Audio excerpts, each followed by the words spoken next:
चलिए चाय पर चर्चा की शुरुआत करते हैं और आपको बता दें कि गुजरात के कई हिस्सों में मानसून दस्तक दे चुका है। कई शहरों में प्री मानसून की बारिश हो रही है।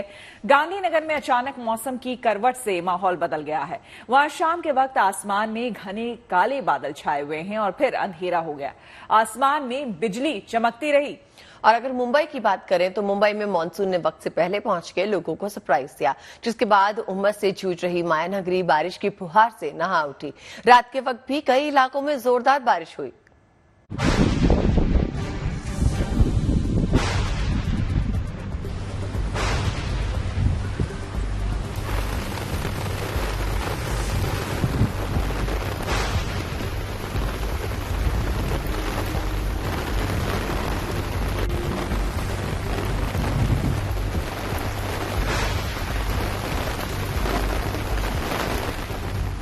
गर्मी के मौसम में ये राहत की बारिश है।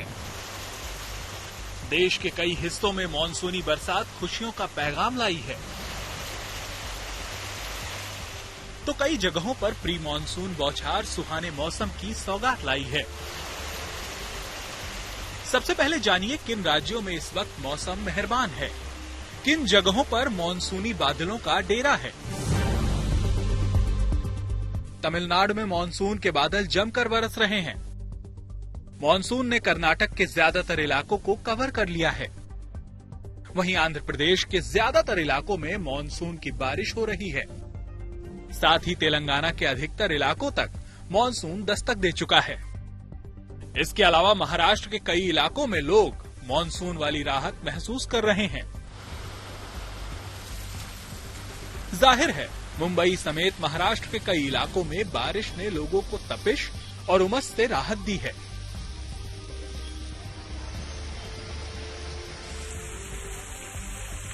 गुजरात के गांधीनगर, अमरेली समेत कई इलाके रिमझिम फुहारों से सराबोर हैं।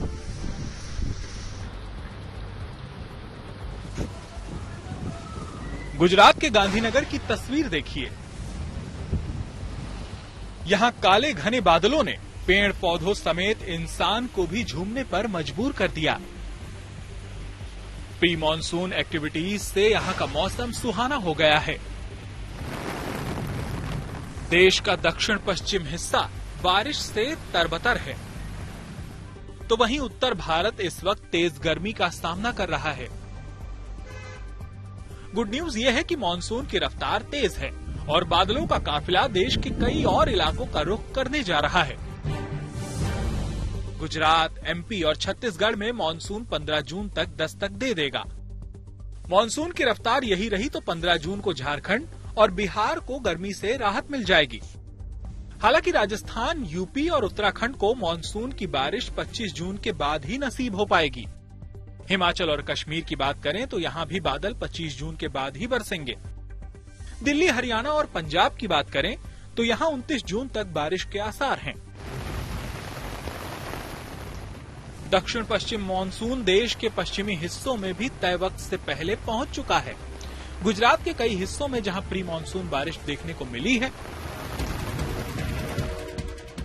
मौसम पूर्वानुमान एजेंसी स्काईमेट के मुताबिक अगले 24 घंटों के दौरान दक्षिण कोंकण गोवा, दक्षिण मध्य महाराष्ट्र, मराठवाड़ा, तेलंगाना, अंडमान और निकोबार द्वीप समूह और तटीय कर्नाटक में मध्यम से भारी बारिश हो सकती है।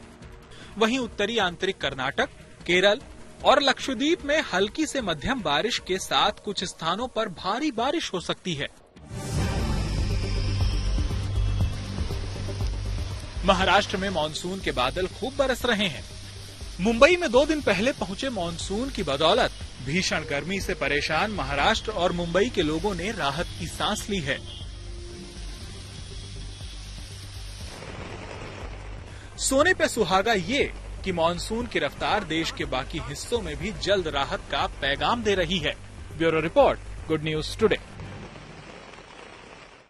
देश में भीषण गर्मी का प्रकोप जारी है। दिल्ली एनसीआर से लेकर यूपी बिहार तक लू से हाहाकार जारी है। लोग बादल बरसने का इंतजार कर रहे हैं, मगर आसमान से तो अभी फिलहाल लू ही बरस रही है। आपको बता दें कि आईएमडी के मुताबिक दिल्ली, मध्य प्रदेश, झारखंड, बिहार, पश्चिम बंगाल, उड़ीसा, पंजाब और हरियाणा के कुछ हिस्सों में लू चल सकती है। पूर्वी उत्तर प्रदेश कुछ इलाकों में लू से लेकर भीषण लू तक चलने की बात है। उधर उत्तर भारत को अभी मानसून के लिए इंतजार करना पड़ सकता है। देश अभी दो तरह के मौसम का अनुभव कर रहा है। एक ओर जहां उत्तर भारत में भयंकर गर्मी पड़ रही है, वहीं दूसरी ओर महाराष्ट्र, केरल समेत पश्चिम और साउथ के इलाके में मानसून की बारिश हो रही है।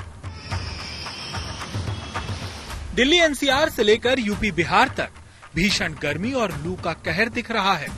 जून के महीने में भी तापमान ने लोगों का जीना मुहाल कर दिया है। दिल्ली एनसीआर, यूपी और बिहार समेत उत्तर भारत को अब भी बारिश का इंतजार है। आईएमडी की माने तो अभी राहत की कोई उम्मीद नहीं दिख रही है। उत्तर भारत को तपिश से निजात दिलाने के लिए अभी इंतजार करना होगा, क्योंकि मानसून के 29 जून तक दिल्ली पहुंचने की संभावना है। Fresh spell of heat wave शुरू हो गई है नॉर्थ इंडिया में। आपका ऑलरेडी उत्तर प्रदेश, यहाँ पर आपका हीट वेव का स्थिति जारी है। हमारा जो उम्मीद है, ये फ्रेश स्पेल जो अभी शुरू हो रही है, इसमें heat wave to severe heat wave आपका पूरा नॉर्थ इंडियन प्लेन्स में होने की संभावना है। नॉर्थ इंडियन प्लेन्स यानी हिल्स में भी, यानी कि आपका जम्मू एंड कश्मीर, हिमाचल प्रदेश, पंजाब, हरियाणा, नॉर्थ राजस्थान, उत्तर प्रदेश और बिहार, झारखंड, बंगाल। मौसम विभाग ने 16 जून तक देश की राजधानी दिल्ली में लू की चेतावनी जारी की है। इस दौरान दिन का पारा 45 डिग्री तक पहुंच सकता है। आईएमडी के मुताबिक इस पूरे हफ्ते दिल्ली का अधिकतम तापमान 44 से 45 डिग्री सेल्सियस के आसपास रह सकता है और न्यूनतम तापमान 30 से 31 डिग्री सेल्सियस के बीच रहने की आशंका है।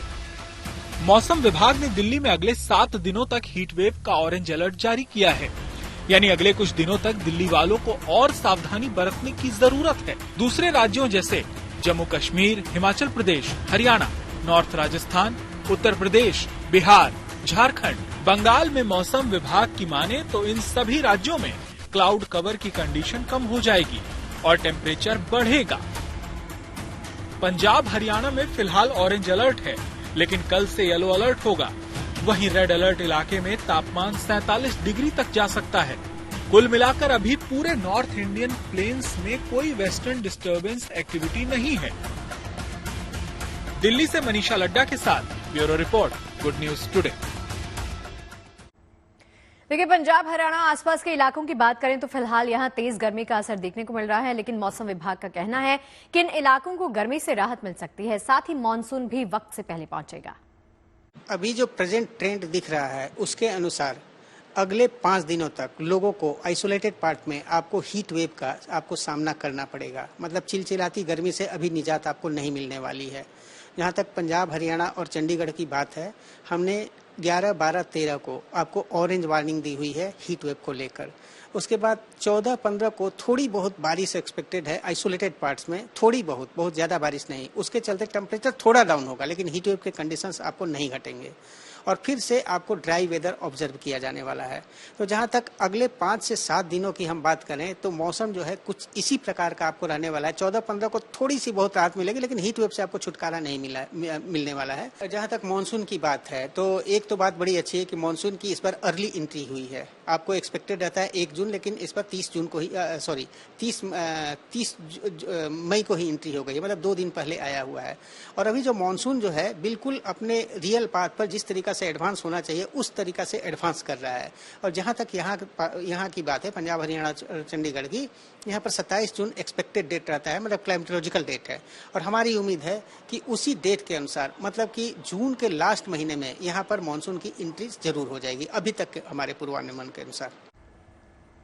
उत्तर भारत को तेज गर्मी का सामना करना पड़ रहा है और इस दौरान नोएडा पुलिस का मानवीय चेहरा भी सामने आया है। जी हां, नोएडा के हर थाने के बाहर प्याऊ और टेंट लगवाए गए हैं ताकि राहगीरों को गर्मी और लू से राहत मिले। जाहिर सी बात है कि पुलिस की इस पहल की सराहना की जा रही है। कहते हैं पुलिस अच्छे बदमाशों को पानी पिला देती है। खैर, वो पानी पिलाना अलग है, लेकिन ये पानी पिलाना अलग है, ये पुण्य का काम है। गर्मी दिल्ली एनसीआर में बहुत ज्यादा है और यहाँ पर तापमान लगभग इस वक्त भी 40 से 45 डिग्री के बीच रह रहा है। ऐसे में नोएडा पुलिस ने एक ये शानदार शुरुआत की है। ये नोएडा का सेक्टर 20 थाना है और इस थाने के ठीक बाहर आप देखिए किस तरह से ये पूरा टेंट लगाया गया है। बाहर बहुत सारे मटके रखे गए हैं और उनमें पानी रखा गया है। मकसद ये है कि जो भी राहगीर, चाहे वो रिक्शे वाला हो, बैटरी रिक्शे वाला हो या किसी को भी अगर इस धूप में प्यास लग जाए तो उसे साफ, शुद्ध, ठंडा पानी कहीं ढूंढना नहीं है, बल्कि वो इस थाने के बाहर ही लगे इन मटकों में जो पानी रखा है उसका इस्तेमाल कर सकता है। न सिर्फ राहगीरों के लिए बल्कि थाने में भी जो लोग अपनी कंप्लेन लेकर आते हैं, कई बार उन्हें भी काफी देर तक रुकना पड़ता है, तो वो भी यहाँ पर इस पानी का इस्तेमाल कर सकते हैं। आज मंगलवार का दिन है, बड़ा मंगल भी है, तो आज यहाँ से आप देखिए कि प्रसाद भी एक तरीके से बांटा जा रहा है, जिसके लिए भी यहाँ बहुत सारे लोग मौजूद हैं। आप लोग यहाँ से निकलते हैं तो कहीं इसके अलावा कहीं और पानी की व्यवस्था थी? थाने पे ही व्यवस्था है, बढ़िया व्यवस्था है, कहीं और पानी नहीं मिला और आगे कहीं पीछे कहीं नहीं है। ये पानी कैसा है? अच्छा पानी है, शुद्ध पानी है, ठंडा पानी है। ठंडा पानी है, तो और भी कई लोग हैं, आप यहाँ से और भी कई जगह गए होंगे, कहीं और आपको पानी की व्यवस्था मिली? नहीं। तो ये यहाँ पर आराम मिला? हाँ। कैसा पानी है? ठंडा पानी है। थोड़ी गर्मी से राहत महसूस हो रही है? यहाँ खड़े होने की भी जगह है, छांव है, ठीक है। तो ये तमाम लोग आप देख पा रहे हैं, पानी की यहाँ जो व्यवस्था की गई है, इंतजाम सही है? बहुत बढ़िया सर, फर्स्ट क्लास एकदम। मैं खुद गाड़ी रोक करके पानी पी रहा हूँ, मुझे बहुत तेज प्यास लगी थी। मौसम के बाद अब खबर उस सड़क की जिसने चीन की बेचैनी बढ़ा दी है। चीन की हर हरकत पर नजर रखने के लिए सरहद के आखिरी छोर तक पहुंचना अब आसान हो गया है। ये मुमकिन हुआ है बीआरओ यानी कि बॉर्डर रोड ऑर्गेनाइजेशन के हौसले की वजह से। आपको बता दें कि बीआरओ ने लद्दाख की दुर्गम पहाड़ियों में ऐसी सड़कें बनाई है जिनसे चीन सीमा के करीब सेना की गाड़ियों और हथियारों को पहुंचाना आसान हो गया है। यही नहीं, आने वाले वक्त में यहां ऐसा एयर बेस बनाने की भी तैयारी है जिन पर वायुसेना के सबसे बड़े विमान भी टेक ऑफ और लैंडिंग कर पाएंगे।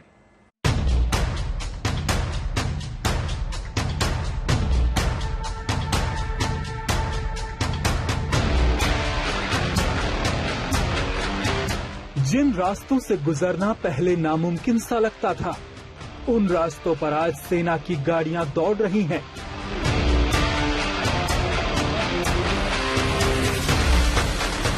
बॉर्डर रोड ऑर्गेनाइजेशन ने पहाड़ का सीना चीरकर वो सड़कें तैयार कर दी हैं जो अब चीन की बेचैनी बढ़ा रही हैं। बरसों की मेहनत और लगन से बीआरओ ने वो सड़कें तैयार कर ली हैं जिनसे बेहद कम वक्त में चीन सीमा के करीब सेना की गाड़ियां और हथियार आसानी से पहुंचाए जा सकते हैं। चांगला पास दुनिया का तीसरा सबसे ऊंचा पास है और अब लेह से चांगला पास तक की पूरी सड़क तैयार है। लद्दाख में चीन के साथ हजारों किलोमीटर की सीमा है और इस सीमा पर आने जाने का जरिया वो सड़कें हैं जो पिछले 10 साल के दौरान सीमा सड़क संगठन ने बनाई है।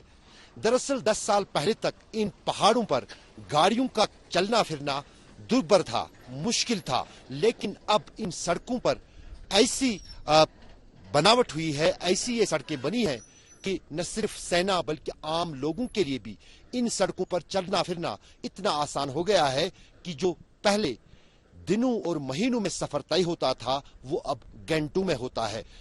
इस सड़क को बनाने के पीछे बहुत सारे लोगों, इंजीनियरों का एक बहुत बड़ा योगदान रहता है जो लद्दाख के इन कठिन परिस्थितियों के बीच भी इन सड़कों का निर्माण करते हैं। लद्दाख एक ऐसी जगह है हिंदुस्तान का जो चाइना के साथ बॉर्डर इलाका शेयर करता है और यहाँ का जो इंफ्रास्ट्रक्चर डेवलपमेंट है इसकी जिम्मेदारी बीआरओ के लिए है और बीआरओ यहाँ पे सालों से रोड इंफ्रास्ट्रक्चर, ब्रिज इंफ्रास्ट्रक्चर और टनल इंफ्रास्ट्रक्चर बनाने में सक्षम है।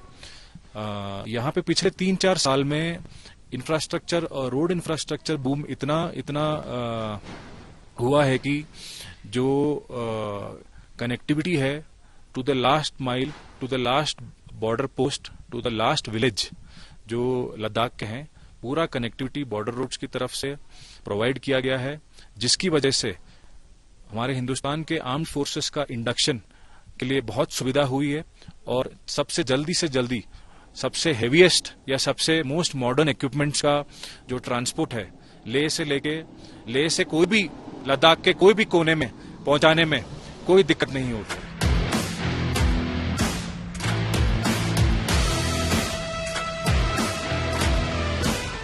चांगला पास से आगे दुर्बुक से चिसूल का रास्ता भी पहले बेहद मुश्किलों भरा था। चिसूल और पेंगोंग लेक तक पहुंचने में पहले घंटों लग जाते थे, लेकिन अब बीआरओ ने पेंगोंग लेक तक का रास्ता आसान कर दिया है। यही नहीं, पेंगोंग से आगे उमलिंग ला पास तक दुनिया की सबसे ऊंची मोटरेबल रोड भी तैयार हो चुकी है। यानी 19,000 फीट की ऊंचाई पर बने उमलिंग ला पास तक सेना की गाड़ियां आसानी से पहुंच सकती हैं। बीआरओ न्योमा में सबसे ऊंची एयरफील्ड भी बना रही है। ये एयरफील्ड ऐसी है जिस पर वायुसेना के बड़े से बड़े विमान भी आसानी से लैंडिंग और टेक ऑफ कर सकेंगे। ये लद्दाख इलाके में तीसरी एयरफील्ड होगी लेह और थ्वाइस के अलावा, और ये रनवे जो है करीब 2.7 किलोमीटर लॉन्ग बनाया जा रहा है। इसके स्पेसिफिकेशंस इस तरीके से बनाए जा रहे हैं कि बड़े से बड़े जो है मिलिट्री एंड एयरफोर्स एयरक्राफ्ट और हेलीकॉप्टर्स यहाँ पे उतर सकें।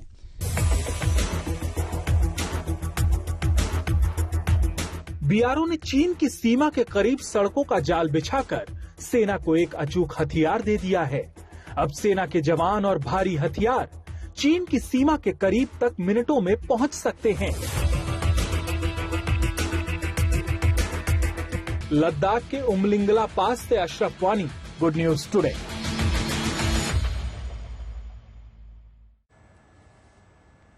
और अब खबर तमिलनाडु के तिरुचिरापल्ली अंतर्राष्ट्रीय एयरपोर्ट की, जहां यात्रियों का शानदार स्वागत किया गया।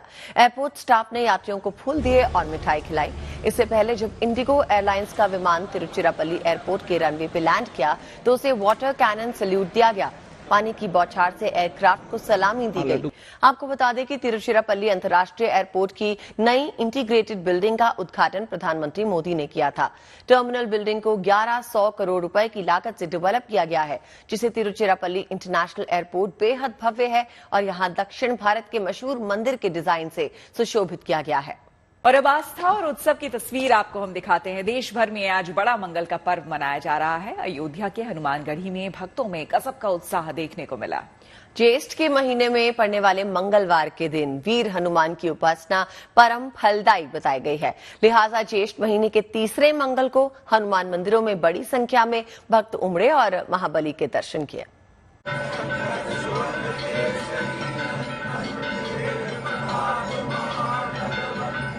ज्येष्ठ का महीना और बड़ा मंगल।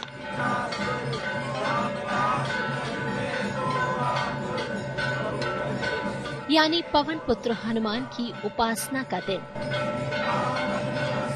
बजरंगबली की आराधना का दिन।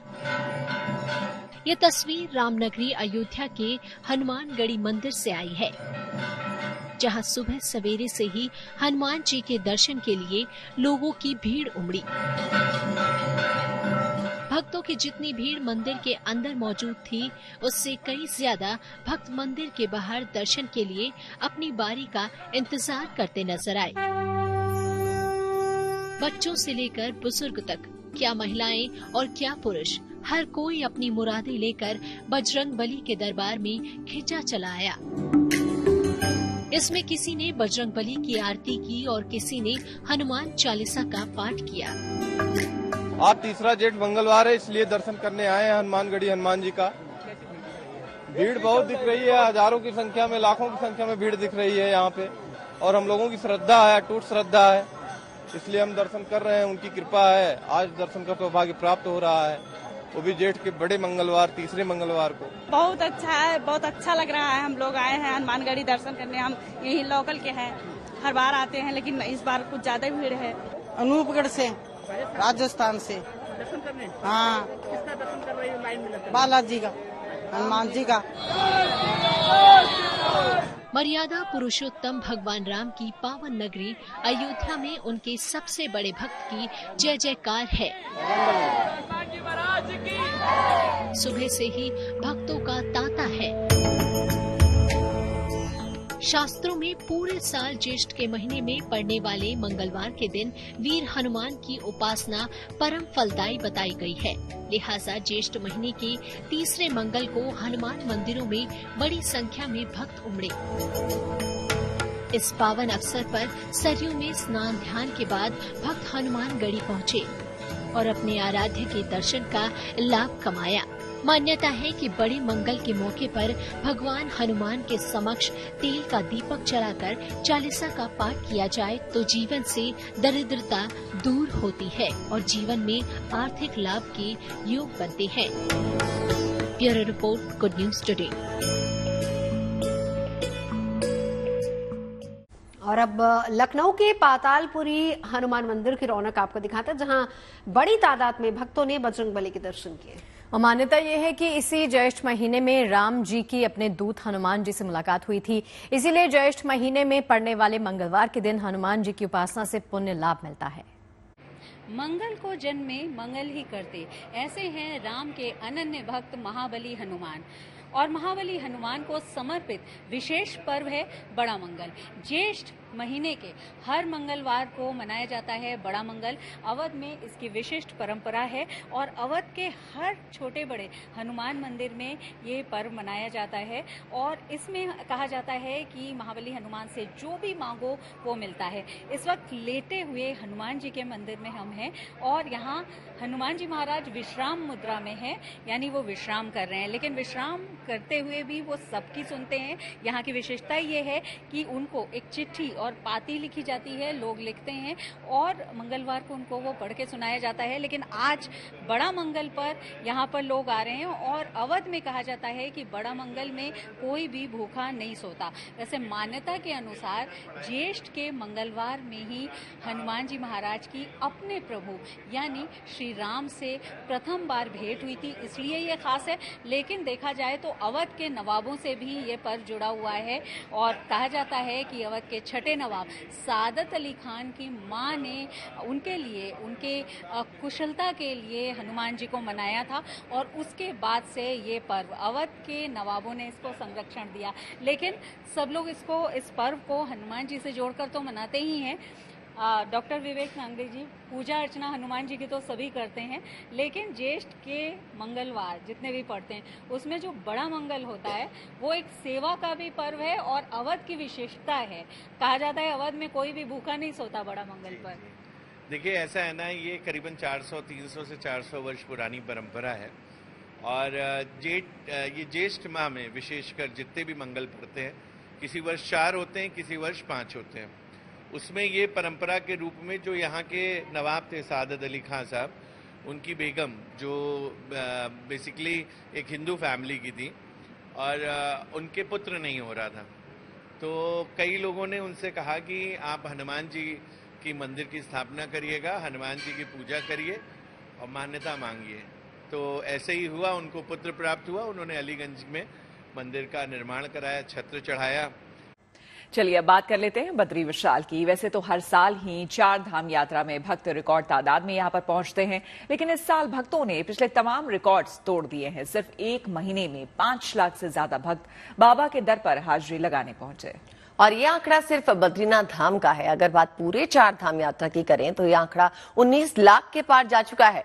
वहीं सिखों के पवित्र तीर्थ स्थल हेमकुंड साहिब में भी 55,000 से ज्यादा श्रद्धालु मत्था टेक चुके हैं।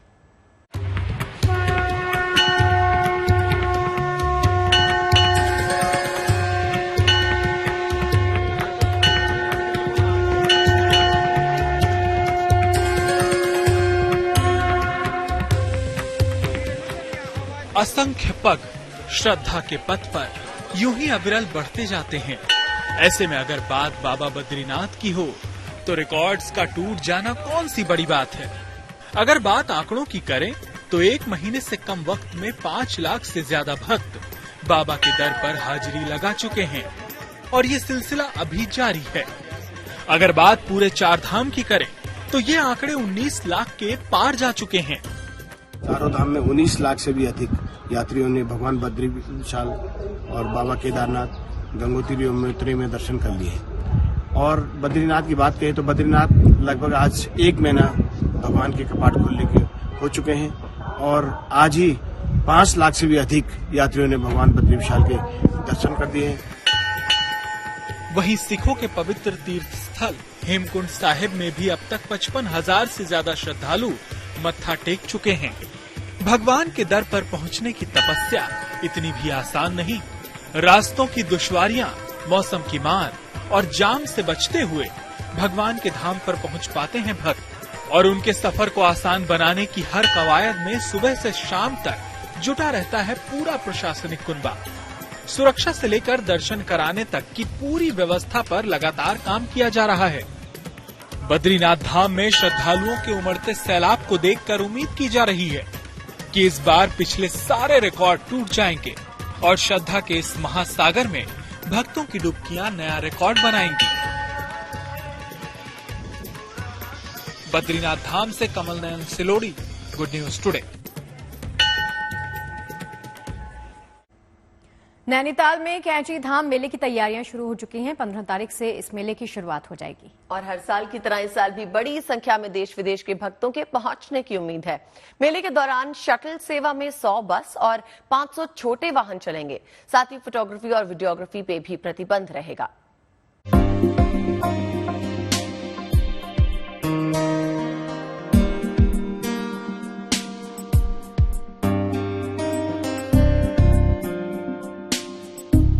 उत्तराखंड में नैनीताल के पास ऊंची पहाड़ी पर स्थित आस्था का स्थल कैंची धाम, जहां हर साल जून के महीने में लगता है श्रद्धा का मेला। इस साल 15 जून को कैंची धाम भवाली में मेला आयोजित होगा, जिसके लिए तैयारियां शुरू कर दी गई हैं। मेले की व्यवस्थाओं को लेकर सोमवार को कमिश्नर दीपक रावत की अध्यक्षता में नैनीताल क्लब सभागार में एक बैठक की गई, जिसमें उन्होंने कैंची महोत्सव के लिए पार्किंग, स्वास्थ्य सुविधा, बिजली पानी, यातायात, शटल सेवा सबके बारे में विस्तार से जानकारी दी। श्रद्धालुओं को अलग अलग पार्किंग केंद्रों से शटल सेवा के जरिए कैंची धाम भेजा जाएगा। भवाली और गर्म पानी से शटल के लिए करीब 100 से ज्यादा बस और 500 से ज्यादा छोटी गाड़ियों की व्यवस्था की गई है। भवाली और गर्म पानी में पार्किंग के लिए 14 जगहों को चिन्हित किया गया है। इन जगहों के अलावा कहीं और पार्किंग प्रतिबंधित रहेगी। चिन्हित पार्किंग स्थलों में 1500 से ज्यादा छोटे बड़े वाहन पार्क हो सकते हैं। पार्किंग स्थलों को 10 जोन में बांटा गया है। साथ ही मंदिर परिसर के 100 मीटर के दायरे में बैरिकेड लगाए गए हैं, ताकि लोगों को आवाजाही में किसी तरह की परेशानी न हो। अलग अलग जगहों से आने वाली गाड़ियों के लिए अलग अलग जगह पर पार्किंग की व्यवस्था की गई है। वहां से श्रद्धालुओं को शटल सेवा के जरिए कैंची धाम के लिए भेजा जाएगा। भवाली की पार्किंग फुल होने की स्थिति में भीमताल और हल्द्वानी से शटल सेवा चलाने के निर्देश दिए गए हैं। मेले में सोशल मीडिया का इस्तेमाल, फोटोग्राफी, वीडियोग्राफी पर पाबंदी रहेगी, यानी रील्स बनाने पर पूरी तरह से प्रतिबंध रहेगा। कैंची धाम से भवाली के बीच रास्ते के किनारे किसी संगठन या व्यक्ति के खाने पीने का मुफ्त वितरण करने पर रोक रहेगी। हालांकि रास्तों और पार्किंग स्थल में फ्री खान पान के सामान बांटने पर पाबंदी नहीं रहेगी। पार्किंग स्थलों में श्रद्धालुओं के लिए खान पान के लिए फूड वैन की व्यवस्था करने के निर्देश भी दिए गए हैं। इसके अलावा साफ सफाई का ध्यान रखने के लिए भी कहा गया है। रेट्स पर भी प्रशासन की नजर रहेगी, ताकि कहीं किसी तरह की अवैध वसूली न हो। यही नहीं, अगर किसी की तबीयत ज्यादा बिगड़ती है तो जरूरत पड़ने पर उसके लिए हेलीकॉप्टर का इंतजाम भी रहेगा। वो एहतियात के तौर पे मैंने कहा है कि हम सिविल एविएशन से मांग लें। कई बार ऐसी स्थिति हो सकती है कि सड़कें बिल्कुल खुली ना हो, लंबा जाम हो जाए, मेडिकल इमरजेंसी हो, तो ये आसपास घोड़ाखाल में तैनात रहे तो बहुत उपयोगी साबित हो सकता है। सभी पार्किंग स्थलों में बिजली की उचित व्यवस्था करने के निर्देश दिए गए हैं। साथ ही नगरपालिका भवाली को कैंची धाम मार्ग में पर्यावरण मित्रों की तैनाती सुनिश्चित करने के लिए भी कहा गया है। नैनीताल से लीला सिंह बिष्ट के साथ bureau report, good news today. अब खबर कश्मीर से, जहां लगभग 3 दशक के बाद एक प्राचीन मंदिर को एक बार फिर से आम लोगों के लिए खोल दिया गया है। दक्षिण कश्मीर के पुलवामा में मौजूद बरारी मौज मंदिर में विशेष पूजा की गई, जिसमें सभी समाज के लोगों ने शिरकत की और मंदिर में हवन और पूजन किया और सभी को प्रसाद बांटा गया। इस समारोह में हिंदू मुस्लिम भाईचारे की झलक भी देखने को मिली। दोनों ही समाज के लोगों ने हवन और पूजन समारोह में शिरकत की और एक दूसरे को प्रसाद खिलाया।